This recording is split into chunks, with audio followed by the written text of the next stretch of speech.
disciples eux-mêmes sont très surpris parce que cette première journée de prédication à Capharnaüm est extraordinaire. Jésus commence dans la maison de Pierre en guérissant sa belle-mère et progressivement tout le monde va à lui.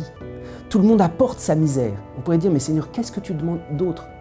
Que les hommes viennent à toi pour déposer à la porte de ta maison toute leur misère. Et pourtant Jésus s'en va. Et Jésus s'en va sans prévenir personne. Et les disciples sont choqués. Mais Seigneur, qu'est-ce que tu cherchais d'autre? Le monde entier t'apporte leur misère. Pourquoi est-ce que tu pars? Alors c'est vrai, et là aussi, c'est au tout début de l'évangile de Marc, et il y a un grand enseignement sur la manière dont Jésus veut venir en nous. C'est très bien que nous l'accueillons dans notre village, dans notre Capharnaüm. Mais Jésus ne veut pas seulement qu'on l'accueille dans notre Capharnaüm, qui est notre petite ville, notre petit village. Jésus veut élargir notre cœur à ses propres dimensions à lui. Et il y a toujours une tentation, quand on accueille Jésus dans notre village, de le mettre quelque part, de l'enfermer un petit peu, de le mettre dans des limites.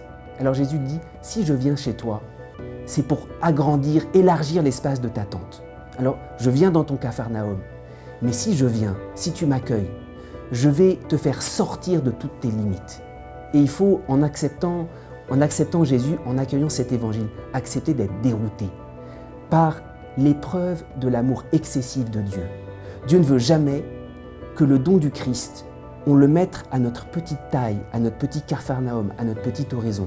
Dieu nous aime tellement, il veut nous éprouver par son amour, par son excès, de telle sorte que nous ne restons pas à notre petite vision sur nous-mêmes. Il nous aime tellement que Dieu ne veut pas qu'on s'enferme dans nos limites, dans nos Capharnaüm. Alors c'est pour ça qu'il part, pour nous faire sortir avec lui, pour agrandir notre cœur, parce qu'il l'aime tellement.